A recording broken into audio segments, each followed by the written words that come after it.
In all of the practice interviews I hold with UCL students, it's often the effective use of the STAR technique that separates the good candidates from the brilliant ones. And in this video, I'm going to get to the heart of what the STAR technique is, why it matters, how to use it, and when you should use it, so that you can derive benefits from it too. I'm Raj, your friendly UCL careers consultant. Let's roll the intro and get right into it.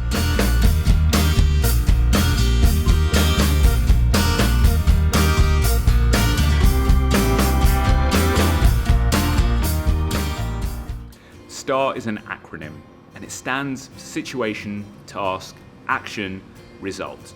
And it gives you an order and a structure to share examples in an interview. And the situation sets the wider scene, while the task starts to narrow your example.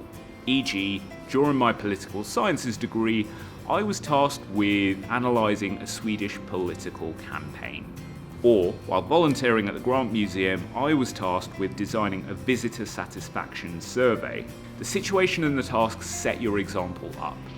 Now, the action section is where you spend most of your time, and you go into rich, full detail about exactly what you did, and if you want the best marks, also why you did that. While the result is simply the outcome. And intuitively it makes sense, right? You set the scene, you narrow the example, you focus on what happened, and then what happened as a result of that.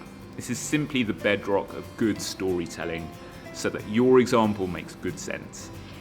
So how do you use STAR? Well, I'm going to show you by answering this question.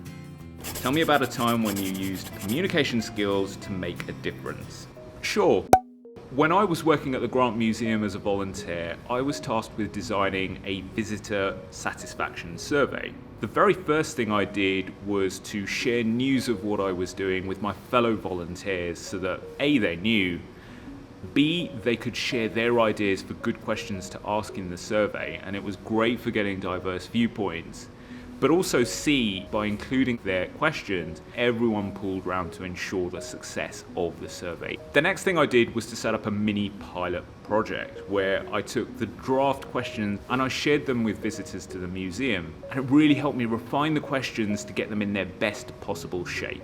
In the meanwhile, I kept my manager informed, telling her of milestones I was reaching, but also sharing an estimated time by which I might be able to communicate the findings of the survey result. As an outcome, we got 37 amazing survey responses, and all the team came together to work really well, and we were able to implement a number of changes that they recommended, and I communicated that in following months by making a You Said We Did board, which is visible to all visitors to the museum. So that's my example of a STAR-based answer. Now let's break it down to see what potentially made it effective.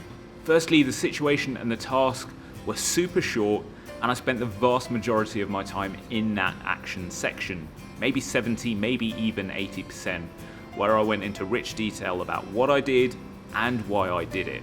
For example, I said, the first thing I did was to engage my fellow volunteers in order to make them feel invested in the project and to get those diverse questions from them as well. In your example, you should definitely aim for at least 70% of your time spent in the action section as well. Secondly, fill the action section of your example with sub-attributes of the specific skill you've been asked for. Now, you might have noticed that in my example answer for communication skills, I used and referenced things like open questions, keeping my manager up to date, engaging people, sharing ideas, and these all act really, really well as supporting evidence for communication. So that's what STAR is, and that's how you can use its mighty power. Use it every time you share an example in an interview. That generally might be in response to competency questions, like tell me about a time you did X, but also for strengths-based questions as well, where you're going to want to use an example, and if you're going to use an example, you want to be using STAR. Ultimately, STAR encourages effective storytelling. Storytelling that allows your interviewer insights into how you will perform in the role. Now, if you'd like to continue the conversation, feel free to leave a comment in the section down below. I love reading those and responding to them. And if you have any careers question, feel free to email me at careers.marketing@ucl.ac.uk, and your question might just feature in the next Q&A video coming out in March. That's it from me for this week. I'll see you next time.